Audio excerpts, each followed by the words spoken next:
नमस्कार मित्रांनो, doctor Suniti Vaidya inspirational kits and concepts या सदराखाली आपण वेगवेगळे किट्स बनवत असतो. मुलांना त्यावरती खेळता येतं, मुलांना शिकता येतं आणि मुलांना त्याप्रमाणे एक आवड लागते, छंद निर्माण होतो. असंच एक किट जे आत्तापर्यंत आपण नॉर्मल प्लंबिंग सेटमधनं बनवत होतो, त्याच्याऐवजी आता या इथे आपण बघताय की हा सेट जो आपण बनवलेला आहे, हा सेट आपण फक्त प्लास्टिकची खेळणी, प्लास्टिक आणि काही प्लंबिंगचे पार्ट जे खेळण्यांमध्ये मिळत नाहीत अशा याच्यामध्ये बनवलेलं आहे. खालती बघताय आपण प्लास्टिकचा डबा आहे, त्याच्यात आतमध्ये फुटबॉल आहे. ते असं समजा की आपली विहीर आहे किंवा अंडरग्राऊंड टँक आहे. ग्राउंड फ्लोअर जो आहे तो आपल्या इथे पहिला मजला आहे, त्यात इथे पंप आहे. त्या पंपावरती आपण त्या फुटबॉलने पाणी वरती खेचणार आहोत आणि ह्या इकडनं जे काळा पाईप उजवीकडनं वरती जो जातो आहे, वरच्या ओव्हरहेड टँकमध्ये जातो आहे. मल्टी स्टोरीड बिल्डिंग आहे आपली ही. त्या मल्टी स्टोरीड बिल्डिंगमध्ये इथे वरती गेलेलं आहे.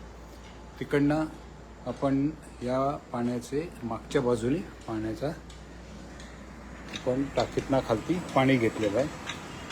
हे पाणी आपण घेताना या इथे एक भाग त्याचा जो आहे तो गेलेला आहे आपल्या थंड पाण्याकडे.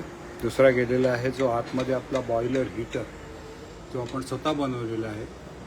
मुलांना त्याची कन्स्ट्रक्शन पूर्ण कळावी, बॉयलरमध्ये कसं असतं ते.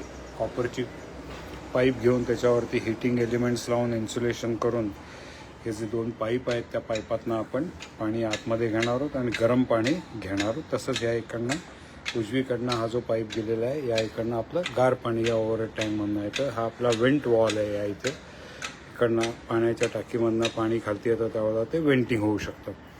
खालती ग्राउंड फ्लोअरला एक नळ दिलेला आहे, एक शॉवर दिलेला आहे आणि तसंच या बाजूने जर बघाल तर एखाद्या बाथरूममध्ये आपण गेल्यानंतर या इथे एक गरम पाणी इकडनं आलेलं आहे या बॉयलरमधनं आपल्या या इथे लाल पाईपातनं आणि या इकडनं ते जाऊन इथे खालती नळ आहे किंवा इथे हा शॉवर दिलेला आहे. जसा तिकडे गार पाण्याचा शॉवर होता तसा इथे गरम गार पाण्याचा शॉवर आहे.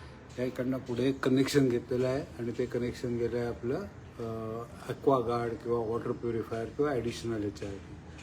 सगळ्या ठिकाणी एक्स्ट्रा प्लग पॉईंट्स घेऊन ठेवलेले आहेत की जिकडनं आपण पाणी आपल्याला पाहिजे तिकडनं टॅप करू शकतो.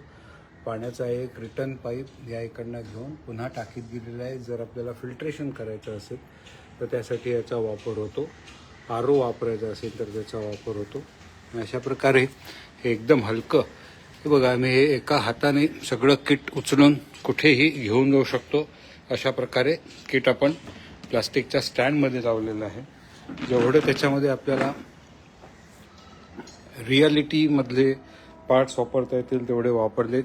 जेवढे प्लास्टिकच्या खेळातले की जे लहान मुलांना त्याचं अट्रॅक्शन असतं, जिक्सॉ पझलसारखे ते मेकॅनोसारखे त्याचा वापर करून आकडे, लेटर्स किंवा काही वस्तू बनवतात. त्याच्याऐवजी आपण या इथे प्लंबिंगचा किट बनवलं आहे आणि ह्या प्लंबिंगच्या किटमधनं आपण त्याला आता मुलांना शिकवायचा प्रयत्न करणार आहोत. इतकं हलकं किट आहे की हे सहज कुठेही आपण कुठल्याही शाळेमध्ये नेऊन आणि पूर्ण 12 वोल्टवरती चालणार असल्यामुळे हीटिंग एलिमेंट, पंप सगळं 12 वोल्टवरती आहे. त्याचं अजून वायरिंग स्विचिंग झालं की ते छान ऑपरेशनल होईल. पाणी सगळीकडे फिरेल. लिकेज थोडंसं याच्यामध्ये होऊ शकेल कारण आपण प्लास्टिकची खेळण्यातली गोष्टी वापरलेल्या आहेत. अशा पद्धतीने एक नवीन आयडिया आपण आचरणात आणण्याचा प्रयत्न करतो आहे. आपण शांतपणे पाहिल्याबद्दल धन्यवाद आणि असेच व्हिडिओ बघत राहा.